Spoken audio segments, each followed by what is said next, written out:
Hello, welcome back to the VWDW Challenge 2020. Last week I went through the rules of the challenge. However, I did leave out one really important challenge, which was where the challenge starts and where the challenge finishes. The challenge actually has to start on Peter Pan's flight on the first day of the challenge, and it has to finish on Space Mountain on the final day. So there is a place where it starts and a place where it finishes.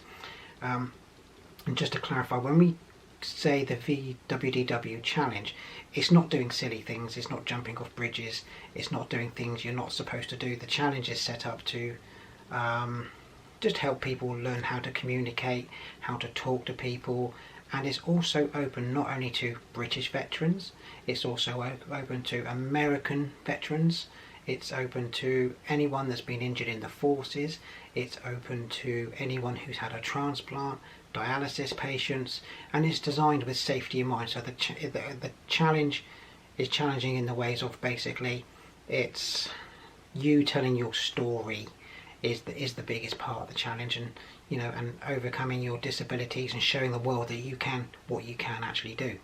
This week's going to be a little bit more upbeat. What we're doing is I'm going to show you with our son who has severe autism some of the tricks that we use when we go away. I've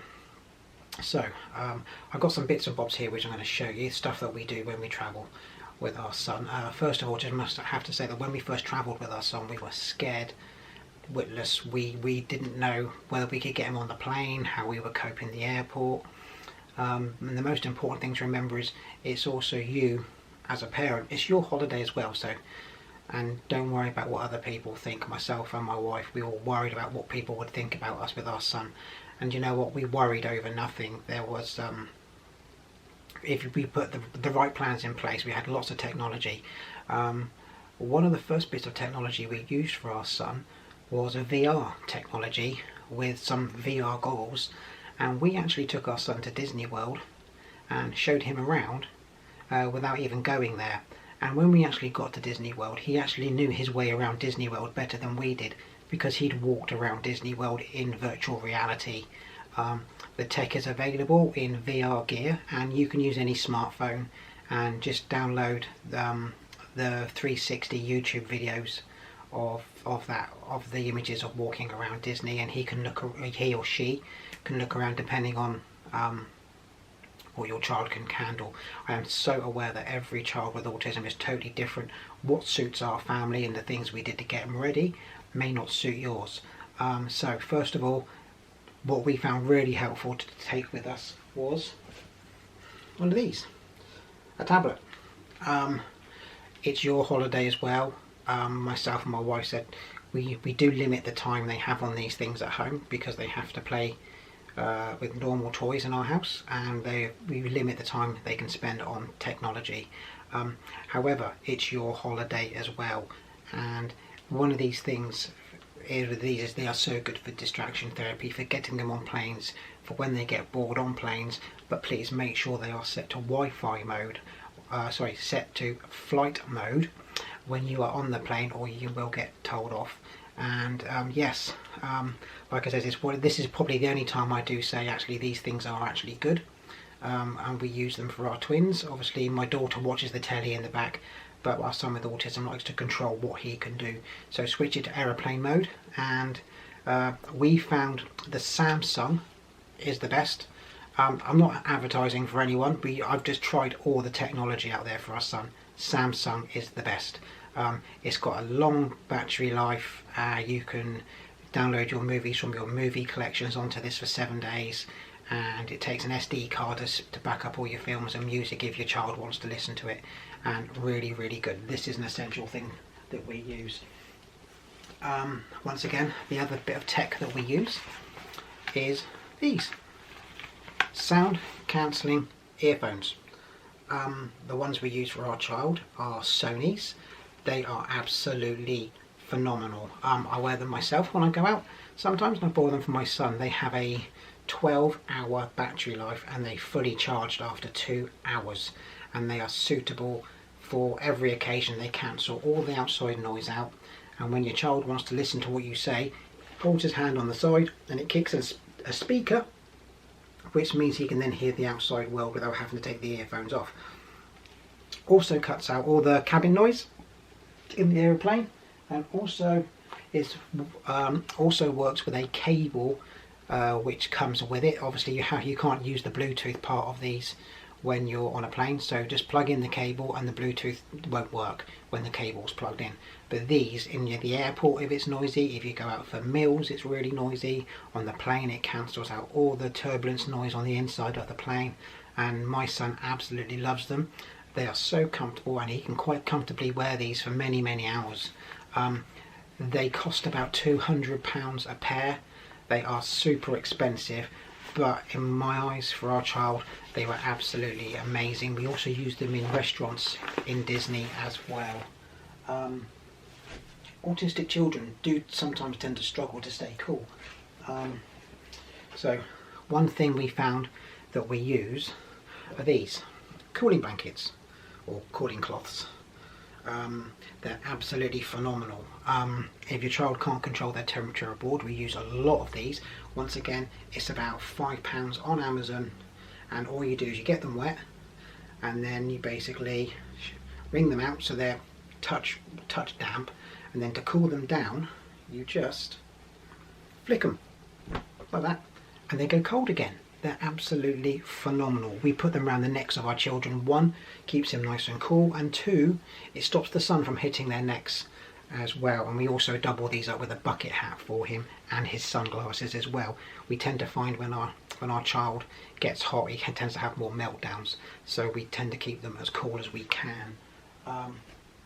Second thing we do with him is one of these. They're absolutely amazing. They are fans off Amazon. They cost about £12 each, but they last for up to 9 hours on a single charge. They are rechargeable, and super safe for your child. 3 speeds,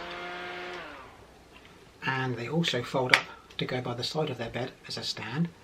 They're USB chargeable, so you can charge them up. Every Disney hotel has a USB port, so you can charge them up. Really nice bit of tech. The only thing that is bad against these is if you use them in Florida sunlight or Disney sunlight, they tend to circulate the warm air, just blow warm air over you. They are far better if your child is in the shade or in a room, and then these things come into their own. Like I said, they're so safe, so powerful, and they last for 9 hours. You see, really good piece of tech that we fit in our suitcases. You can't take these on planes, they must go in your bag, but it's a lovely piece of kit to take for your kids, especially if they get hot. Not just autistic kids, any kid. They're absolutely fantastic. Once again, Amazon, about £13 Amazon, but brilliant. The other piece of tech that we use for our child when we go away, once again we don't advertise tech, is this. If your child doesn't like an iPad, there's alternatives to iPads. PS Vitas, we buy him one of those. It's amazing tech at the end of the day. You can put their favourite games, take it on the plane. Once again, make sure it's in aeroplane mode and they can take all their favourite games with them. Once again, I don't condone technology for children playing games, but when you're on the holiday, you're on a plane, there's nothing for a child to do, our child doesn't really find the TVs in the back interesting, then we can give him that as a backup plan if he doesn't want to watch his iPad. And like I said, don't be afraid, you're on holiday as much as your children are, and if that's what your children wants to do, that's what your children want to do. But sometimes a lot of children we've seen in the airport, they all have iPads, no one's going to look at you any stranger. So like I said, it's your holiday as well as your child's holiday. My son also likes going away to do his homework when he goes away on holiday, so that's something else to remember. Also, these ice bags, Sports Direct, they are, I think, £10 for 3 of these. Every hotel in Florida has an ice machine almost, and if you fill them up with ice, they will actually last an entire day with ice, and when you take them out at the end of the day, they're still filled with ice. It'll keep their drinks cool, and if they do get hot and the cooling blankets don't work and you're in the sun and you want to cool them down, they can just put them down and cool themselves down with that. Like I said, heat with our child is a massive thing, trying to keep him cool, and we found that's one of the best ways to do it. Right, I've been babbling on. I hope you've enjoyed the tech that we use. One other thing to mention is we always tend to, halfway through a flight with our children, we get a little gift from a gift shop, $1.99, a little fiddle toy or something for them to play with and open up about halfway through the flight. We did that last time we flew to Florida, and it was amazing. Our children absolutely loved it. My daughter had some LOL toys, and my son had some little fidget toys to play with, and that kept him entertained for an hour, just making up some little Lego men, and that was really good on the flight. Also, airlines are very good with autistic children nowadays. If you fly to most airports, we have a sunflower lanyard which we use for him. Please apply to the airport, get one. I would advise getting one before you go, because at the end of the day, we found when we got to the airport everything was closed because it was early in the morning, and we would have struggled. We got ours beforehand. We sent them an email and they sent us one before we got there. Obviously don't abuse the lanyards. I've seen 20 people in a queue for one person with a lanyard.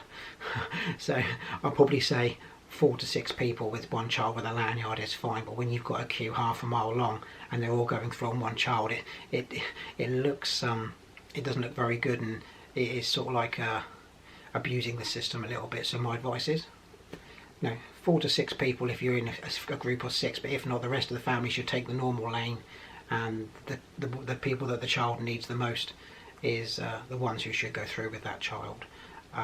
Also, we also take our own food on the plane for our son. He's a plane eater. Don't be afraid of what people are thinking if you put out a packed lunch on a plane for your child. That's what we do, and we don't worry about what other people think. After dealing with autism for so long, we don't care what people think about what our son wants to do at the airport, and we're quite happy with that. I'm sorry I didn't get to show you the challenge bag today. The good news is it's having all the badges sewn on it. A lovely lady has offered to sew them all on for me professionally, and I thank you for that. So I'm hoping my next video is going to show you the challenge bag. I wish I could have shown it to you this week. I know it's going to look absolutely phenomenal. The reason it's not here this week is because I had to change the bag because it's a vlogging challenge.